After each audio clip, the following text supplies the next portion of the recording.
Good evening and welcome to the program. This is The Insight and my name is Emmanuel Opemo. Tonight we are going to unpack the 3 years since the Kenya Kwanza government took the reign of power from the former government of Uhuru Muigai Kenyatta. Since then, there were promises that were made. Have they been fulfilled? Have they been kept? Or to what extent? To help us discuss this issue are Mr. Julius Umoja. Thank you so much for joining us tonight. Thank you. A governance expert, of course, from the Wiper Democratic Front. You changed the name? We rebranded. We rebranded. Yes. Thank you so much. And Madam Davin Akinyi, thank you so much for gracing our show tonight. Thank you. The first lady on the show since we started. Asante.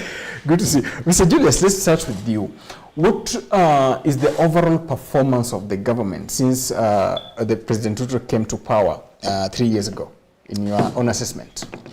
First and foremost, before we start, I would wish first to convey my condolences to the people of Migori County, most specifically the people of Rongo and the people of Kangesu, for the loss of Honorable Dalmas Otieno Nyango, Indeed. Who lost his life within the course of the week. Yes, yes. And we stand with them during this sorrowful moment. That's correct. And now back to whatever you've asked me. Yes. And Tifa poll just did it the other day and said that 64% of the people are not comfortable with this government. So 64, if you compare around May of this year, yeah. May 2025, yes. The same Tifa poll said that did a research, and the research found that 54% of the Kenyan people are not comfortable with the current government. They are dissatisfied with the current government about the things which are happening. And now, only after 3 months later, now it has reached 64, an increase of 10%. Mm-hmm. Now we are projecting that even before 2027, around before the next election, we are projecting even 90% of the Kenyans will not be comfortable with the government. But back to my question, what are some of the achievements, or rather how the government has functioned? What is your assessment on it? You know, even if I'm from the Wiper Patriotic Front, which is also branded as one of the parties that form the united opposition, yes, yes. At times also we wish to give the government credit where it is worth. Yes. And in terms of the implementation of the CBC, which was left and also which was deemed fit to give the learners the competence that they are, to deem them fit for the consumption in the job market. At least they tried to implement it, something that was not there during the reign of the President Uhuru Kenyatta. They have started it. And also I know that the Kenya is still lacking more resources towards the implementation of the CBC. And we urge, because the education sector, if you give someone education, it's like you've invested in this person. So we are looking forward, if the government can pump more money into education, then education can be better off. Secondly, also we have the issue of in terms of the agriculture and the food security. The government also has tried to do something that we've seen, whereby the government tried to supply some of the fertilizers. However, these fertilizers which were supplied, they were at a cost of 2,500 shillings per 50 kg, but that was not enough, because also we saw some people, instead of receiving the fertilizer that they applied for, they were supplied with the malicious or the gushy fertilizers, even if the price was too low. So we appreciate the government that it tried to reduce, but also whatever was supplied on the ground is no longer whatever it was. Okay, thank you so much. And Madam Davin, yes. You can just come here. In your assessment of the current government, 3 years since it came to office, what is it that you can give credit or credence? Yeah. I think I'll support what he's saying. I think in terms of agriculture, the government has tried to subsidize fertilizers and the cost of farming generally. So I think there the government did its best and supplied a lot of fertilizers to the farmers, which was good. But also there's some disadvantages of it, because we take like the fertilizers and the cost of production becomes low. But then when you go to the market out there, so many farmers have maize and they have to sell it at a very low price since there are so many people who are trying to import maize to Kenya. So yes, the fertilizers are being given at a good price, but then no, because now the farmers have to sell their products at a low price, so their income becomes a little bit lower. Yes. It seems there's oversupply of maize, according to her. You know, what the government tried to do is that they were looking for the market for the farmers. Yes. Because previously the farmers could look for their own market, and there were a lot of brokers in between. So the government came to mediate between the farmers themselves and also the marketplace, so that a lot of brokers could not be in between, because brokers could buy maize maybe, for example, at 50 shillings, wait for the when the market demand is so high and sell it at 150 shillings. As they wait for the market demand to be so high, meaning that a lot of people could die because of hunger. There was a lot of poverty within the country, which could be mitigated by having a proper food supply within the country. And I think that on the same breath, also going forward, I think also you'll be in a position to ask me that what are some of the things that the government has not done in the right way. Generally, in conclusion of what it has done well, we appreciate the government because we've seen that our GDP, it has grown, and we appreciate because GDP, once the GDP has grown, it comes with the goodies, and also we are going to dissect that these goodies that come with the growth of the GDP, how are they being implemented, or are we seeing their importance in this country? Yes. So what are some of the misses? You see, one of the things that this government is not doing in the right way. You know, we judge this government based on the manifesto. Yes, This government came and launched the manifesto in 2022, June. And this manifesto, they were all relying on the 10-point agenda. This 10-point agenda, they were talking about the social welfare. Social welfare was all about the housing, the education setup. And now this issue of the housing. And first, even if coming first to the issue of the growth of the GDP, we expect that if a GDP grows, the GDP comes with the goodies that we reduce the debt burden of the country. Are we currently reducing the debt burden of the country? No. Because it is one now, each and every financial year, this government must be in a position to go and borrow. However, one of the points and one of the things that were promised by the government, that if I drop this Bible during swearing in the first 100 days, I'm going to reduce borrowing. In the next 100 days, we'll be having 50 billion shillings for the Mamamboga. If I drop this Bible, I will be having the creative and digital economy. Are we having all these things right now? Because we are keeping this government to account, into check. Because we expect that by the end of the 5 years, we are going to mark this report form. You told us this, have you implemented? You told us this, have you implemented? As we speak right now, even if I was supposed to give them or award them a mark based on the 3 years journey of the governance and administration, nearly out of 10. How? If I give them too much, it's 1 out of 10. No, come on, you can say it's just as no. I totally agree with Madam Devine, what are some of the misses, or rather the biggest failure for this government since it came into power? I think healthcare has been an issue. I think the most important thing, if you go to like basic needs, we need the food, we need shelter, and we need, is it clothing? This should be. Yes. So I think if someone is healthy, they're able to work. But then in terms of healthcare, the issue of changing from SHA and, the issue from of going NHIF from to NHIF to SHA has been an issue. And I was even talking to some people in my village, and they're like, the SHA ain't working, or you have to pay for an entire year. So people can't afford to pay for an entire year just to start using But SHA. we have Lipa Pole Pole, SHA, they have been sending messages left, right, and center. No, who did that public participation of Lipa Pole Pole? Yes, SHA has had issues. Okay. Yes. And there are some people in the hospitals, they are unable to access healthcare because their SHA is not working. There's just so many complicated issues. When someone is not healthy enough, they cannot work, so they are not able to eat, which becomes an issue. So the government has failed that is in terms of healthcare and also in terms of food production. In a scale of 1 to 10, how can you rate the government? I think Qatar 1 is too much for the government. You people can say that. Yeah, So what do you answer? Because, like, I think in terms of healthcare, there is no improvement generally. In terms of food, people are complaining of hunger. There is police brutality, and no one is addressing these matters. So there are so many things affecting people. No one is addressing them. Mr. Julius, the government came into power very, very popular.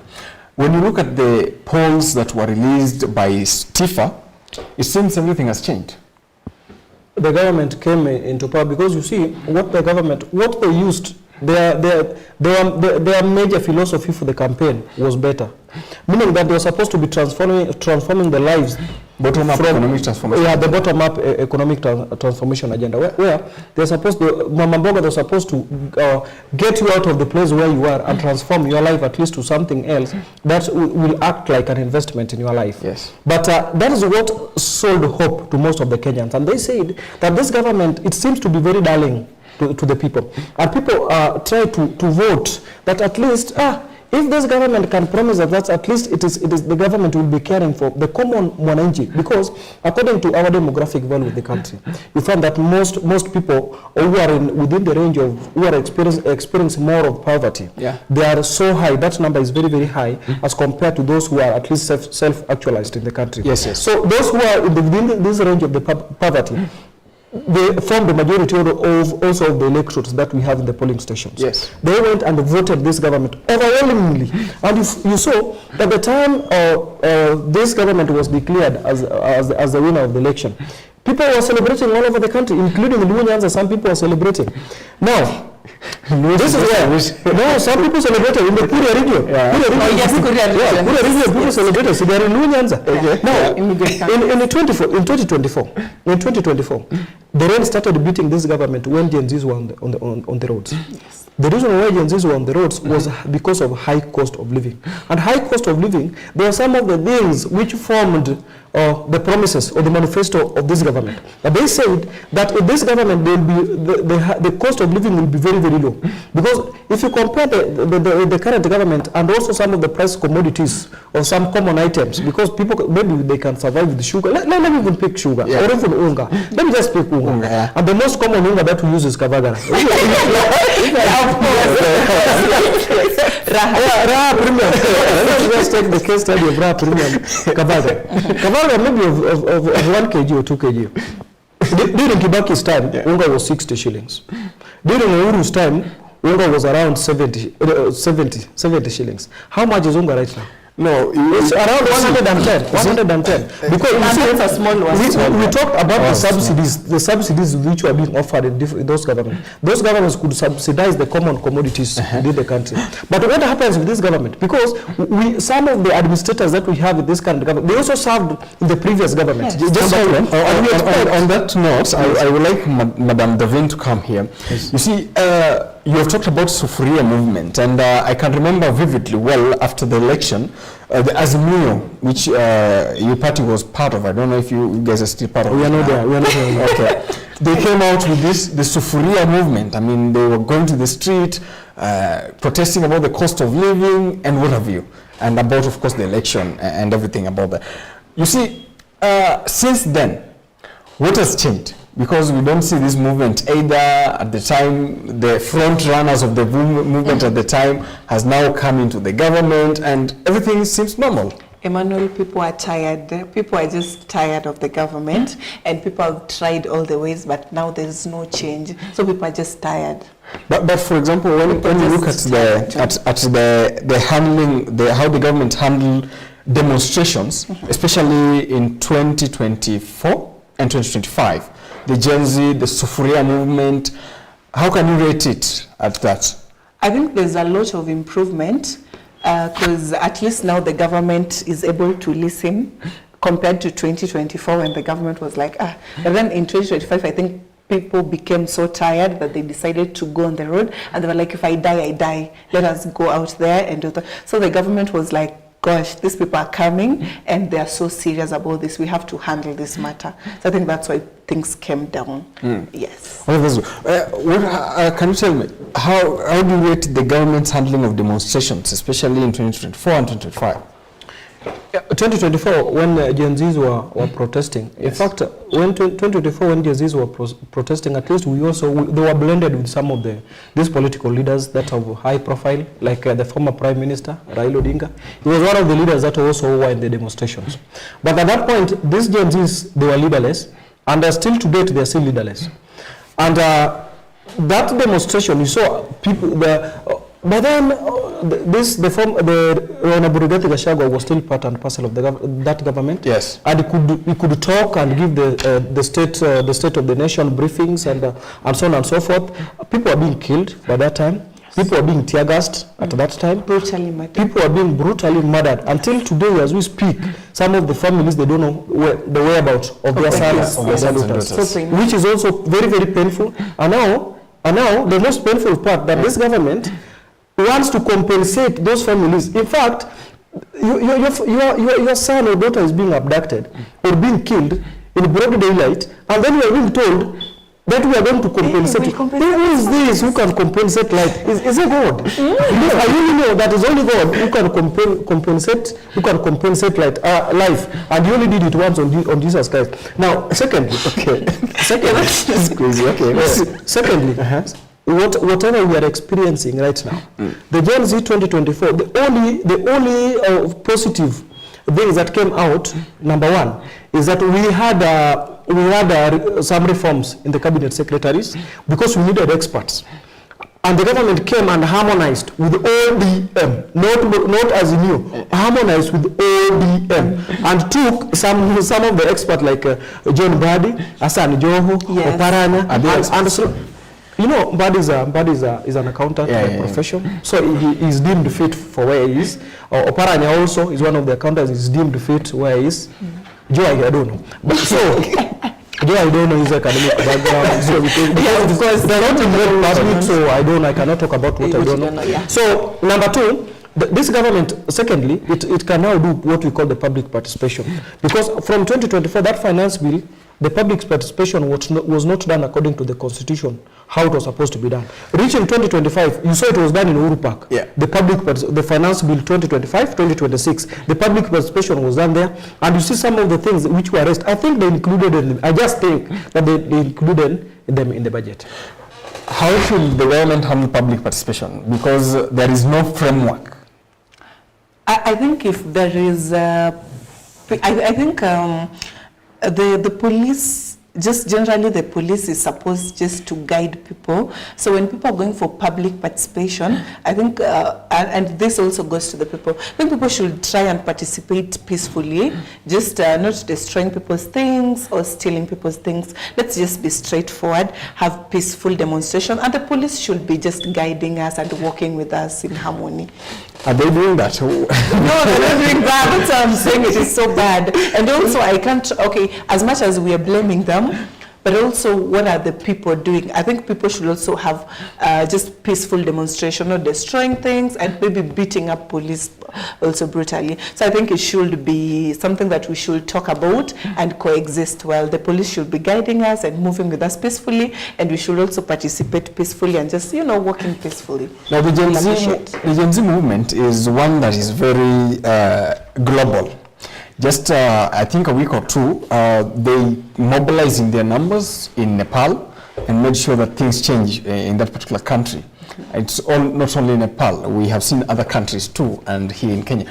Do you think that Gen Z is a force for good for the country or a force for the evil? I think it's a force for the good. And the youths have so much power, and they still have energy and power, and they can change lots and lots of things. So I think it's just a good movement, and I would encourage them to continue doing it, but in a peaceful manner, so that we avoid also the killing and the violence between the police and the Gen Zs, yes. But I believe they have the power to do so. Julius, do you have the power to change the Gen Zs? Actually, they have changed, and we've seen the fruits. They have changed. And I also know that this Kumi Bila break, the break is just going to be the Gen Zs. Gen Z is the break. Yes. Kumi Bila break.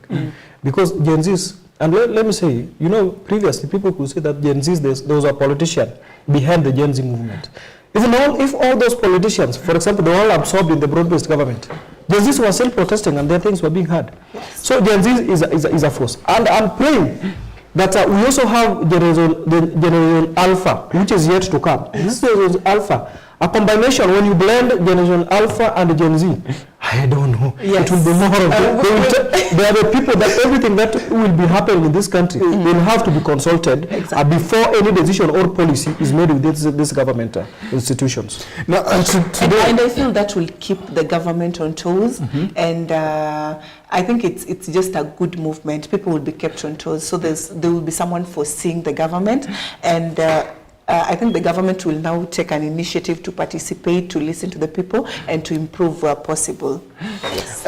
Today, and we still talk about the economy of the country, the debt stands at 11 trillion Kenyan shillings, 11.1 trillion Kenyan shillings. When President Uhuru Kenyatta was leaving, it was at around 8 trillion Kenyan shillings. So that is an upwards of 8 trillion Kenyan shillings.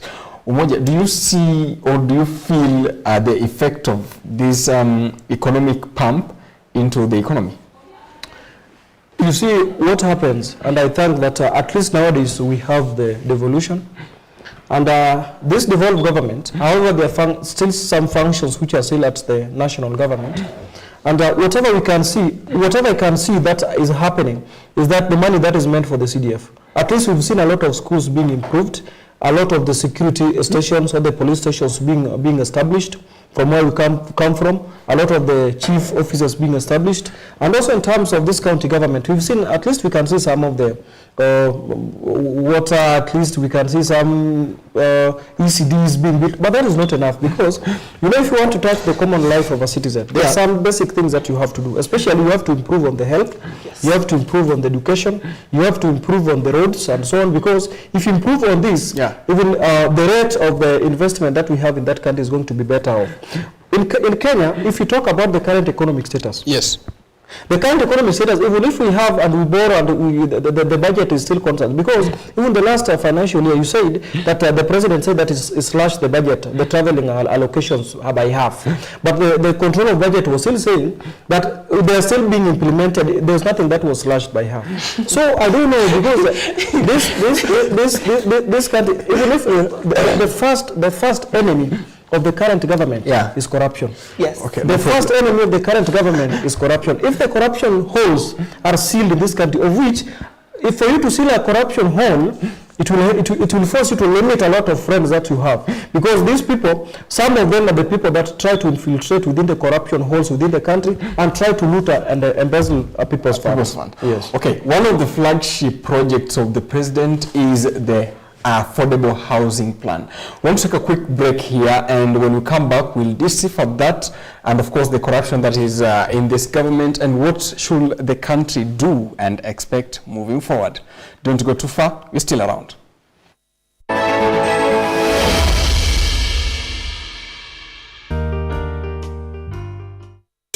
What are some of the misconceptions that people think about when it comes to modeling, especially female models? Yeah. How do you deal with negative feedback?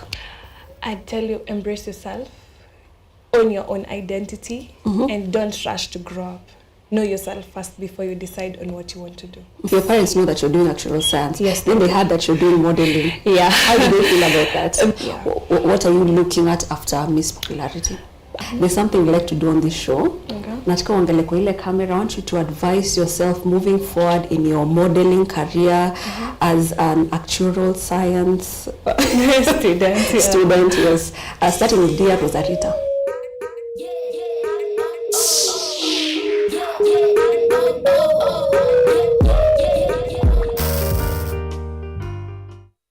So today we're diving into a topic that has become rather popular right here in Kenya, the K-pop culture. I would say K-pop invokes creativity, like mega creativity. I have friends who are creative and you'll see, you've done that? And they're like, yeah. An ex told me that K-pop girls, K-pop stan girls, who's like, the men you stan look like women. and you aim to get a man that looks like that. So if you fail to find a man like that, because obviously you're in Kenya, you're not going to find a pretty man. For me, it's like I have two personalities at this point. I have my normal life and I have my army life. Because when I get into my army life, it's just like a whole new world, a community full of people who don't judge, people who accept you. Learning Korean from a Kenyan can sometimes mess you up because they pronounce words differently, and when you speak to a native, it's like, hold up, what did you say? I've never met like a K-pop fan. I don't know why. What am I? No, not when people want to like express themselves like I'm a K-pop fan. Unless you see them like wearing like a branded T-shirt or a branded hoodie, and you realize that they're K-pop fan. The main campaign of BTS is loving yourself, right? And K-pop has a lot of drawbacks. Just like anything else, too much of something is poisonous, yeah? And one of the drawbacks is it comes with beauty because they have these absurd beauty standards. Well, BTS passed this message that you're supposed to love yourself, embrace yourself. You're just perfect the way you are. You don't have to eat less to be beautiful. You're beautiful from the inside, right? Get into BTS, it's hard to come out. Okay.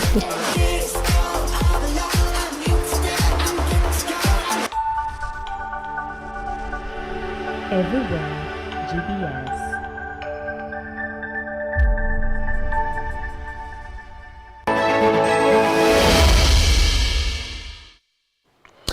Well, thank you so much, and welcome back, and thank you for staying with the Insight. I'm still Emmanuel Ouma, and I'm still with Julius Umoja and Davin Akinye to help us make sense of the 3 years since President William Ruto came to office. Before we went for a break, we had introduced a topic on corruption. Now, corruption in Kenya is not a new topic. It is something that has been said and said and said. Recently, the president blamed parliament for corruption, and I want us just to discuss that, Mr. Moja. If the president could blame parliament for corruption, then who will help us? Who? You know, we have a body called the EACC. Yes. These are the things that ought to have been highlighted before the president came out in public and said that there are some MPs who are in a position to collect 10 million in the parliament. There's also Sokohuru, that is in the Senate. There's also the welfare chair within each and every committee that the work is to go and at least talk to some of the people that a good report can be written. And I say these things which are happening in the country. And we've seen that the first person, especially you see these county governors. Yeah. These county governors, these are the people that should be taken into account as much as possible. And you see, going forward, and you've seen there's a proposal that the NGCDF should be taken back to the county, so that each and every MP, if your county has got 8 constituencies, all those 8 MPs are going to be accountable, or are going to, their work is going to oversight the governor. You see, that one we are going to have a very good oversight, because right now you give, for example, Migori County, which gets 11 billion. 11 billion, if you deduct a few for the recurrent budget, yes, and also the amount of money that goes to the development, you will find that it is very minimal amount that goes to the development. Yeah. A lot of money goes to the recurrent expenditure. And you've seen the same government also tries to defend some governors. If this governor the ones to be impeached based on the corruption issues, like for example, you've seen what happened in the county government of Nairobi, whereby the governor was supposed to be impeached based on the 20 grounds of impeachment. There were all the MCAs from the previous government. They were called. Some called to the State House. Some were called to the Jaramogi Odinga Foundation, and they were talked to. And from there, they dropped the impeachment motion. So I don't know where we are headed at the country. If those who are supposed to help us fight this corruption are the same people who are catalyzing the same, then I don't know where we are headed as a country. Okay. And some governors have been impeached, like Mary Governor Kawira Mwangaza has been impeached. We've been having the impeachment motion of the Abdi Gui of Isiolo. We've been having the impeachment motion of Kericho Governor Eric Mutai. So if you are clean and you bring your record straight, how you spend the public money, nobody will impeach you if the records are straight and they did the work that is meant to be done. But if your money was used for investment, then I think the grounds are very clear. You have to impeach. And that one, whether you're in the government or you're in the opposition, nobody can support corruption. His name was Shomora. So on that, Madam Davin, Yes. The Ethics and Anti-Corruption Commission, the body mandated to investigate corruption cases, did come out and say that they're investigating some governors. And do you believe, or are you convicted that they are really undertaking their mandate to the extent of their independence? No, I don't think so. And first of all, I feel corruption, in order to end corruption, there should be a collective responsibility. We should all if I don't know, I was looking at the current impeachment of the governor of, is it Kericho? Yeah, but it was dropped. Yeah, when that was dropped, and there was some renovations that were to be done in a house, and I just saw a small mabati, like just a small mabati, and they're saying they've used billions too. So I think I think the governors most of the governors are taking advantage because they know that nothing will happen. Because how would you be given $1 billion shillings and then just put a mabati and you're comfortable? Because if someone has to be so comfortable, yes, then you have to be sure that nothing is going to happen, or there's no major consequences that you're going to there's no punishment or something that any consequences that you will have to face. So I feel that corruption is a collective responsibility, and the ESCC should be serious. Fighting corruption should be a collective responsibility, and the ESCC should have helped us there to oversee and maybe to follow up keenly on these matters, not just saying we're following up and they're doing nothing. Because some things are so evident, you're like, what do you mean? It's something you can see, like at a layman you see that no billion has been used here, or even 800 shillings, because that mabati, my God. So, yeah. But you see, the president came out clearly and singled out the legislature. If the president is blaming parliament, then where should what should we read into that? Because if the parliamentarians are being blamed and the parliamentarians are blaming the government and say that you should look at the mirror, so what is our help as a country? I think there's a conflict, and that should not happen. There should be coordination between the arms of government, and I think the government and the parliament should sit down and see what they're supposed to do. Because now if they're the ones who are leading us and they have this conflict, what are we supposed to do? So I feel they should sit down and coordinate and just have a good governance so that we can end corruption. And also, as a Kenyan citizen, if you see something going on somewhere, let's just report using the social media and just TV stations, so that at least we can reduce the corruption that is ongoing. All right, thank you for that. Julius, one of the flagship projects of this administration is the affordable housing, which led to the introduction of the housing levy, at least 2%. Not so sure. I'm not so sure about that, but something to do with that. Do you believe that that was a good thing, especially now? You see, each and every government, they come around with their manifesto. Like this current government, that was one of the manifesto that it had laid in place, so that they could build houses and give it to the common mwananchi at a very good price that this person can be in a position to afford, as a way of improving the living standard of the common people that we have in the country. But what happens? Because we've seen a lot of houses, okay, it is good for the beauty outlook. For the beauty outlook, it's fine, it's good. We accept the beauty outlook. It makes the country look so beautiful. Yeah. But internally, we don't see the people who are being given these houses. Yes. You saw what happens during the launching of Mukuru Kwanza. Yeah. Funny story. Oh. After one day, people said that they were just given the keys. Yeah, they were given to carry and 500 shillings so that they could attend and say that they found houses. And even the MP for the Mukuru Kwanza, Honorable Julius Mawadi, said that there's nothing like that. Nobody was given a house. Those are not my words. Those are the words of the incumbent MP where the houses were launched. Can I add something to that? Actually, I think... Can I add something to that? Yes. There was allegedly a story. So these people were apparently given the house keys and of course, some pictures taken. And then there was another one. Now, you're given a house and you start, getting your things inside the house, and then the next day you're being told that, no, you guys know these houses don't belong to you. There's someone who's bought the houses. So there's an alleged story. And I was like, what is going on? So I don't think if, really, it's just funny. People are just taking pictures. Akuna. Okay. Yeah. Yes, I think just to add on what she has just said. Yes. You see, before you build these houses, you must acquire land. And this one comes within the partnership of the national government and the county government, so that the county government can be in a position to look for some idle lands within the county which can be used for building these houses. And you saw at one point the former prime minister who donated one of his lands in Kisumu freely to the government, so that free to the government, so that the government could build houses.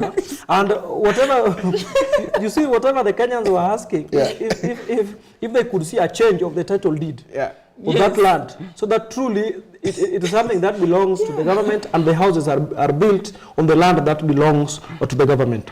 Then secondly, this issue of the taxation, it is a bone of contention. Because the people who are being taxed so that these houses can be built, they are not guaranteed beneficiaries, because these houses are being built for the common mwananchi. Then the person that you are taxing is someone who is at work and also has a mortgage allowance, and also has a loan or had a loan and went and built his house of his choice.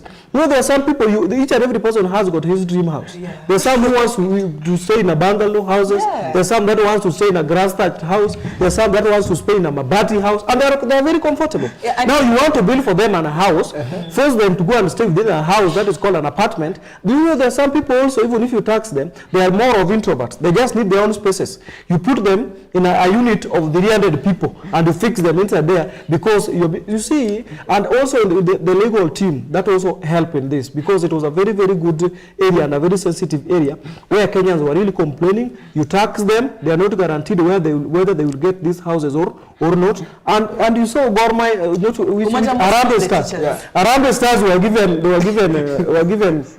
they were promised these houses, and you saw they were being given these houses the other day. So I don't know. But they were supposed to pay at least 1 million. They were supposed to pay, but Makiu, the manifesto says that these houses belongs to the common citizen. So is the Rambas common citizen after winning a 5 million, pocketed 5 million within the 3 games that were played. Plus, I think when you're looking at the teachers really complained, because the salary is not so much. Someone's still like removing some taxes from your salary for something that you're not going to benefit of at the end of the day. Yes. And one of the reasons, according to the president, that this affordable housing came into play is not necessarily giving people houses, but also creating job opportunities. So how sustainable is that? And that's a funny story. It's just a funny question. I understand the Kenyans want to know, but I think if you exposed, you'll understand that is just, but something that is not going to work. No, but people are working there. Oh, you mean people are building? Yeah. Oh, God. Let me ask you something. Do you know where the money comes from? The money they're using to build? The housing levy. Apart from that? Do you know what happens? You can just, it's just something that is factual. No, if you go to your Chrome and you want a house, you'll be told to pay. Boma yangu. Yes, Boma yangu. You have to pay 10%. You're paying a house that you've not seen. Just assuming maybe you want in Shaurimoyo or whatever, you'll choose probably that Shaurimoyo, but you're paying for a house you've never seen and something that probably is not yet finished, because the Shaurimoyo houses are not finished. So you're being told pay a 10%. So I think this money is taken and helps to build, helps in constructions, and then they're like, now you take the house, but you're not sure of the house, you've not seen the house or any other thing. So I think this money also plays a role, and then they're asking you as a taxpayer. So okay. I think the people that were targeted for this, let me just laugh because of this employment time. Because we expected the architectural engineers to get employment, civil engineers to get employment, and the common citizen that can be in a position, in the mtaa terms they call them mjengo. Handyman. Yeah, the handyman that can be in a position to assist here and there, and also the constructors. Now, one, I don't know whether they did this. Okay, it can be good that some of these contracts were won by the companies that are owned in Kenya. Well and good. But now let us see that Mukuru kwa Njenga had a construction. A certain, the handyman A had constructed in Mukuru kwa Njenga. The next project will be at Nakuru. The next construction project is at Nakuru. And Mukuru kwa Njenga, after each and every day, the handyman takes 500 shillings. Will this handyman come from Nairobi to go and also participate in the construction that is happening in Nakuru at a cost of 500 shillings? The answer is no. Meaning that is a temporary form of employment. And do you think Kenyans deserve that? I think Kenya, as one of the middle countries in terms of the growth and also in terms of the GDP, our youth deserve more than that, because one, we had Kazi Mtaani. Yes. We expected an improvement in Kazi Mtaani, because Kazi Mtaani, at the initial stage, it employed 283,000 people. And now the government is bringing the climate works. You know, Kazi Mtaani first it was scrapped off. Is now when the government is trying to, meaning, if it was scrapped off, meaning that 283,000 youths were jobless. 283,000 youths were jobless. And one of the strong manifestos was the job opportunity. Secondly, in terms of the climax works that the government has introduced, it has only employed 113 people. Which deficit is that? 283, 113. A deficit of around 100 and something thousand youth who are still jobless up to now. So I think even if it was a form of bringing what we call an employment to the youth, yes, Kenya youth don't deserve that. They deserve better. And also in terms of the contract, if they are given contracts to the Kenya people, perfect, well and good, we appreciate. But Kenyan people deserve something better and something that is sustainable, something that is long term, not something that is short term. I think it's not just a stable, it's not a stable it's not a stable income. It's just a short-term thing. And then probably assuming in Nairobi if you're paid like 500 shillings. You understand what I'm trying to say? Because if you're paid like 500 shillings, there's so many, like the cost of living versus your income doesn't match. So 500 shillings, you'd go into a supermarket, come out with 3 things or 4. Yeah, so I don't think if it's a long-term thing. Now, another thing that another pillar of the bottom-up economic transformation agenda was the digital superhighway, and the president came out and said you won't be needing credit, especially when you're making calls. Do you think that promise has been fulfilled? Absolutely no. No, you're using that one is absolutely you know some of these things, and the government can have a very good plans. And all these plans, they are being discussed at the level of the executive, and the executive goes and tries to implement the policies as well as some of the development plans and the governance policies that this government wishes to implement. But you see, whatever the biggest gap that we have as a country, even if the government can bring any manifesto, for example, that is related to what you are saying. Yeah. You know, if you don't have an experienced person or an expertise person to run a ministry, so things will be very chaotic. Because, for example, the Ministry of ICT, which is the CS is Honorable William Kabogo. Yes. I don't know whether Honorable William Kabogo has got a basic background in any ICT. You know, if you can compare, he's doing better. He's doing good. You know, if he's doing better, you cannot compare him the current ICT ministry with the previous ICT ministry, which was headed by Joe Musheru. Joe Musheru actually was doing better, and also things were more of digitalized. Right now, anything that, for example, you know, this SHA thing is a partnership between the Ministry of ICT and the Ministry of Health. Yes. So this partnership, has it beared any fruit? Because whatever is failing SHA, okay, it has money and everything, transformation has been done, but in terms of the ICT skills, that's what is failing SHA right now. Because you can go to hospital, the SHA is not responding, it is not picking.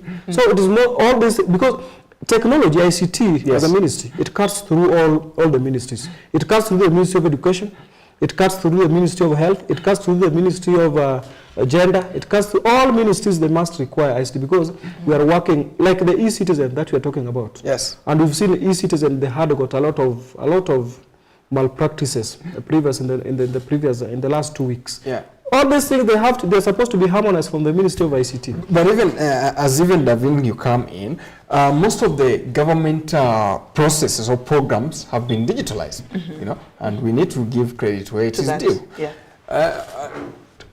Do you think that the process by which the government has digitalized, or most of the programs, especially that we are undertaking, especially through e-citizen, are they to your satisfaction? I have used e-citizen, and so far I am satisfied with the e-citizen and how it's working. But for sure it has been an issue, and so many people have witnessed it. So at some point I feel it's like 50-50. At some point it has done well, and there are also disadvantages of it, because at some people from SHA are really suffering, and you see health is really important. So. Yeah. So this SHA is the big, is the elephant in the room. Yes. Not only SHA alone. Not only SHA, there are so many issues. You know, there are mixed, when it comes to that, there are mixed successes in terms of the digitalization of these resources that the government has done. Yes. And one, you see the e-citizen, even if e-citizen brings a lot of services to your doorstep, but there are some limitations that at least if the government tries to say that school fees should be paid via e-citizen of the secondary school. You know, in the local primary school, the local secondary schools that we have, someone can just pick firewood worth 10,000 and take to school. How will you put firewood in the e-citizen? Yeah. Yeah? Someone is a watchman. Watchman says, instead of giving me 10,000 shillings, this 10,000 shillings, you should always give it to my son, so that my son can be in a position to undergo the studies. Yeah. How will you incorporate that in the e-citizen? I think e-citizen program should only appear to the capitation that the government gives to each and every student in the secondary school and the primary school. That is where there should be channeling of all the amount that comes from the treasury through the Ministry of Education to the specific school, the capitation that the government releases per term. But if not that, there are some basic commodities within the education setup that if you try to put them in the e-citizen, because there's a grandmother, even a mother who has never even touched a smartphone. Yeah. How will this person can be in a position to operate the e-citizen? And probably, I think some are just double punishment. You should not, even if digitalization of some of these services is a very good noble step that the government has done, and we appreciate, but don't digitalize everything. Some of the things, consider that this mama mboga that you had promised that will be in a better condition in 2027 or 2022 is now going to a worse position than ever before, because you are trying to digitalize some of the things that if this mama mboga has some mama mboga, they have got, how do you call this phone? Kaduda, kabambe. They have never, even if you give them this smartphone to touch, they will return it to that it will fall for them. They cannot even interact with them. So I think this government, they should do public participation. That is what I'm saying, that before you do anything, go do public participation. Don't call for a town hall meeting in Nairobi, then try to implement whatever has been said. Go to the common citizens in Mogotio.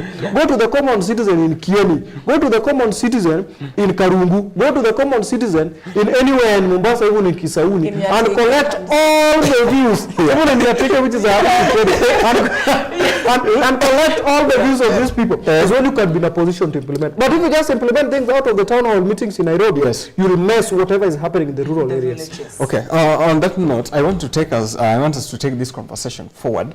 One of the key introductions of the 2010 Constitution was the devolution, and when you look at the relationship between the county government and the national government, they have had this kind of love-hate relationship.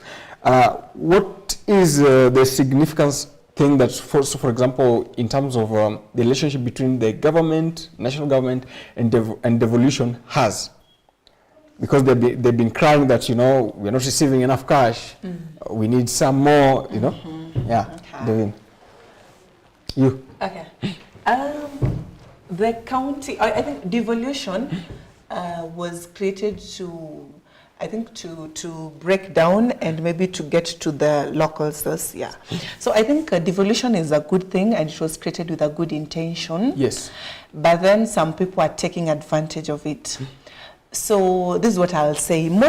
Some governors are have taken advantage of the devolution, and when they receive money, they're running the counties as their own home. They will run your home. So, for instance, someone gets $1 billion, for instance, and you decide, let me just take 500 million for myself. So, of course, corruption. Of course, the other 500 million will not be enough for like the activities of the county, and you'll hear someone saying, oh, the money is not enough, this and this. So I think that devolution was created on a good, with a good intention, and it's a good thing, but most of the people have taken advantage of it, and they just want to run the counties as their own home, and most of the governors are doing that. So they just there's mismanagement of funds, there's a lot of corruption going on, and people are just eating the county money instead of the circulation. Flow of money. So that's why there was most complaints. I wouldn't say for all counties, but most of the counties. All right. Umoja, has devolution been strengthened or weakened by this government? In devolution, the constitution that we have, it is what bestows that should be strengthened in the devolution. Yes. If you truly implement the constitution 2010 that we have in the country, then that is basically you are meant to strengthen the devolution. But we find that some of these leaders that we elect, majorly we elect leaders for the representation, for the legislation, and also basically, if you talk about this devolution thing, the wrangles between the county government and the national government comes once the budget has been approved. And we know that the budget, once the budget has been approved, there's each and every county allocation. Yes. You find that a county gets 11 billion, another one gets 27 billion, and so on and so forth. Yeah. Now it is between the control of budget and also the national treasury. Once the control of the budget says that give Migori or give Homabay or give Isiolo this amount of money because it is within their budget that they are passed within the county assembly, then the treasury can be in a position to give out the money. But you find that there have been delays, that July budget or July money that should be going to the county is being released, for example, in November. But I think that we saw this one happening in the previous governments, and the current government, at least that gap, at least it has been limited because counties can be in a position to receive this amount of money in a frequent way, and that one I have to appreciate. Yes. But the gap that we had in the previous government, the current government has tried to be in a position to limit that gap so that each and every county government can be in a position to get their stipulated amount of money, do development, and also run the recurrent expenditure. Then secondly, it is the role of the senators to come and help the governors lobby at the national level so that if there is any increment in the allocation at the county government. But the current devolution, it will only be the current devolution will only be strengthened because this part of the deputy governor says that if the governor is impeached, automatically the deputy governor will become the what? The governor. And we've seen a lot of deputy governors destabilizing their governors and also sponsoring the impeachment motion so that they can be in a position to pick after their governors. I think that is one of the loopholes that we have within the constitution that should be strengthened. That even if the governor is impeached, people should go back to elections. Not the deputy governor who has been ready and has been eyeing for this position to come and pick this position as early as possible. I think those are some of the gaps that we have in this constitution. So even if the governor tries to deliver this, you find that the deputy governor who is eyeing for this same seats, because the deputy governor once is in that position, he says, hey, these are how resources are. This is the power of the pen. This is the power to sign. Oh, this is what is happening. We will pick 2 MCAs. These 2 MCAs will go and form grounds. And also the same deputy governor will also give the grounds for the impeachment of the governor. That is one of the loopholes that we have within the constitution. By urge to the governors, that if you have resources, the people's resources, your first priority is to do development. Okay. Then second priority is to make sure that the people that also are around you also are paid and they are comfortable. Because if they are not paid, that's when they have found a very good loophole. The county government is run by only nearly 4 people. One, we have the chief officer. Major developments which are in the county. Number 2, we have the CEC. Number 3, we have the governor himself.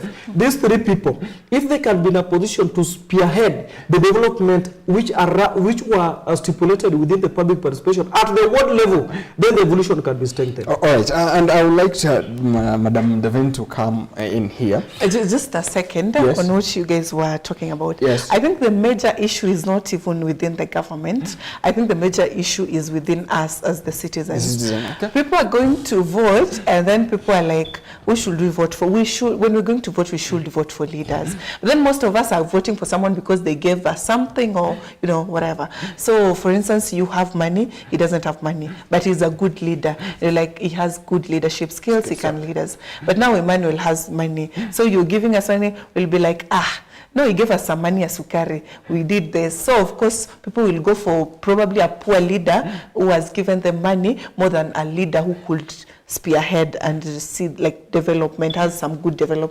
plans for development in the county. I think that's the biggest issue. So as citizens, we are the people who are supposed to vote, and let's try and vote for good leaders. Let's not look on like the money and something that comes just immediately.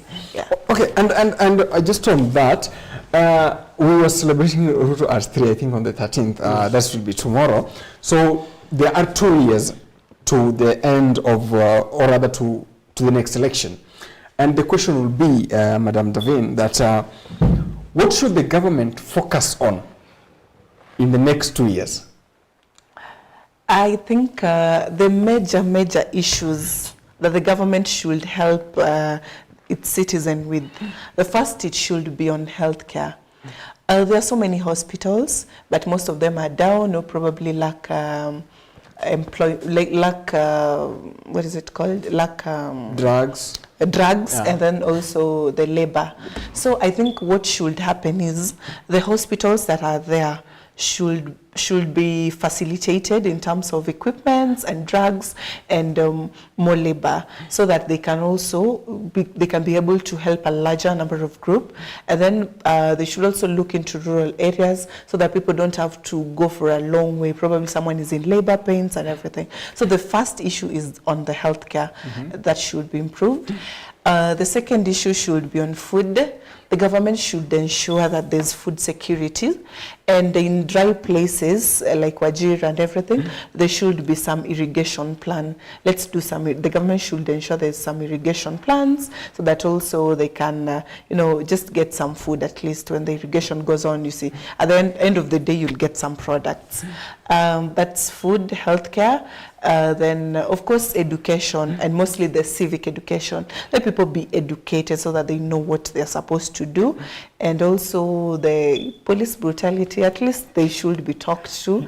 And also the citizens. Let's have some peaceful demonstration. But major issues should be on healthcare, food, and the security of the citizens. People should be secure in order for good business to go on. So, yes. All right, thank you. And what should the government focus on the next 2 years? You know me, because I'm from a united opposition, and more specifically, Wiper Patriotic Front, headed by Senior Counsel, Dr. Stephen Kalonzo Musyoka. Yes. I want to help this government, because if I don't help this government, the TIFA poll that said in May that the government, people are dissatisfied with the government at a rate of 54%. And today we talk of the same poll that it has increased to 64%. Let me just assist this government and tell the government that it should focus on the universal health coverage. You saw a lot of hospitals, and some of these people, they own private hospitals. And share money is targeted towards those hospitals. And you saw, the list was the lowest was very long. Yeah. Public money is being used to settle hospital bills of some hospitals which are not even existing. Yes. And some hospitals which are owned by profiled people within the country and has never treated even a patient and has never even treated malaria. So, secondly, the issue of the education.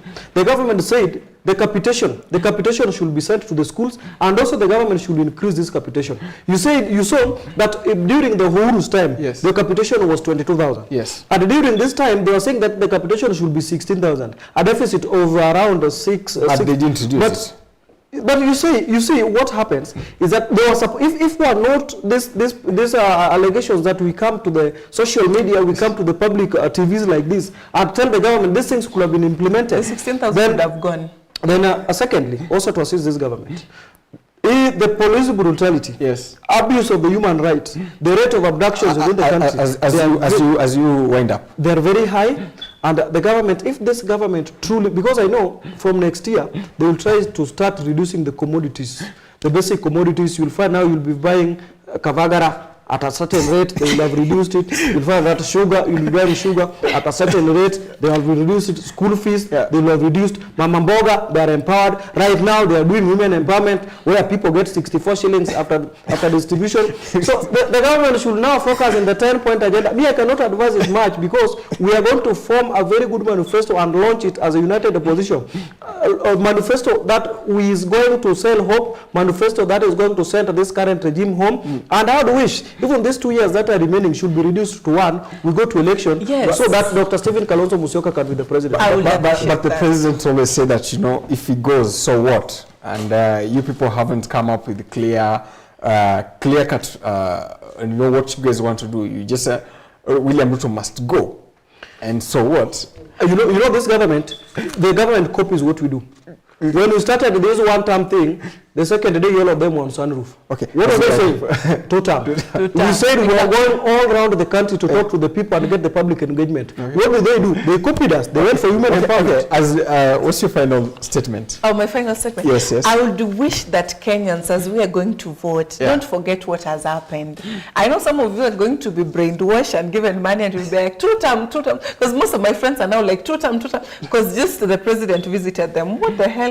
So I feel that as citizens, let's not forget the past. Let's go there and vote out bad governance and vote in good governance. Kindly, let's not forget and be brainwashed by some just small money that will just, help you for a day or so. Okay. So, yeah. Do you think the united opposition is the good governance she's talking about? United opposition is going to win this one very early in the morning. Of course. Thank you so much, gentlemen and lady. Umoja from the Wiper Patriotic Front has been with us here, and we have been discussing, and of course, Madam Davina Kinyi. She's a governance expert.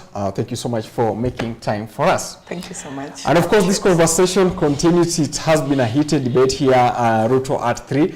And we have taken stock of what the government has been doing, its misses, and the conversation, of course, will continue in our social media platforms, Facebook, X, and Instagram. And of course, my name is Emmanuel Opemo. Good evening. Until next time.